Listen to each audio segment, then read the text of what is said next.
ఇద్దరు స్నేహితులు సముద్రం మీదుగా వెళుతూ మార్గం తప్పి ఆ బోటు అలలకి ఒక దీవులోకి వెళ్ళిపోయారండి. ఇద్దరికి కూడా అక్కడ ఏమీ దొరకడం, తినడానికి కానీ కట్టుకోవడానికి కానీ ఏమీ దొరకడం లేదు. ఇద్దరు ప్రార్థన చేస్తున్నారు. ఇతను ప్రార్థన చేస్తున్నాడు, ఇతడు ప్రార్థన చేస్తున్నాడు. అందులో ఒక వ్యక్తికి ప్రార్థన చేయగానే తినడానికి ఆహారం దొరికింది. మరలా ప్రార్థన చేయగానే కట్టుకోవడానికి అక్కడ ఏ వస్త్రాలు దొరికాయి.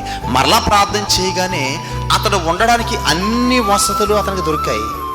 చివరికి ఒక 10 రోజులు పోయిన తర్వాత ఆ మీదుగా వెళుతున్న ఒక బోటు ఇతనికి కనపడింది. అన్ని ఆహారం దొరికిన వ్యక్తి, వస్త్రాలు దొరికిన వ్యక్తి, అన్ని సౌకర్యాలు దొరికిన వ్యక్తికి ఒక బోటు కనపడింది. ఆ బోటు ఎక్కిన తర్వాత దేవుని స్వరం వినపడింది అతనికి.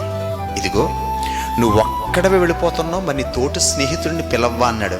లేదు లేదు, నేను ప్రార్థన చేయడం వలన ఇవన్నీ నాకు వచ్చాయి, నేను ఎవరిని పిలవను, అతన్ని పిలవను అన్నాడు. పిచ్చివాడా, నువ్వు అనుకుంటున్నావు, నువ్వు నీ కోసం ప్రార్థన చేసుకున్నావు, కానీ నీ స్నేహితుడు నీ కొరకు ప్రార్థన చేశాడు. నా స్నేహితుడికి ఆహారం దొరకాలని, నా స్నేహితుడు వస్త్రాలు దొరకాలని, నా స్నేహితుడు సురక్షితంగా ఉండాలని నువ్వు నీ కోసం చేసుకున్నావు, నీ స్నేహితుడు నీ కోసం చేశాడు.